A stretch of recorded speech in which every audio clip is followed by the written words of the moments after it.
একজন আমার ছেলের ফোনটা ধরে বলল, আপনার ছেলে মারা গেছে। তারপর সন্দ্বীপ থেকে উত্তাল সাগর পাড়ি দিয়ে কেমনে ঢাকা আসছি নিজেও বলতে পারবো না। আমি ছেলে হত্যার বিচার কারো কাছে চাই না, আমি শুধু আল্লাহর কাছে বিচার দিব। মাহবুবুর রহমান এভাবেই কথাগুলো বলছিলেন।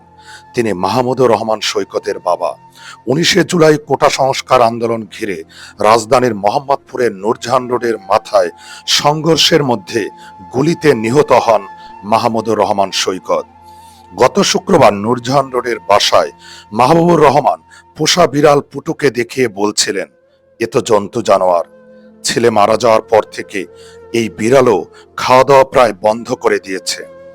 ছেলের চেয়ারে চুপ করে বসে থাকে। মারা যাওয়ার আগে এই বিড়ালের খাবার কিনে রেখে গিয়েছিলেন মাহমুদুর রহমান। 19 জুলাই রাজধানী ছিল উত্তাল।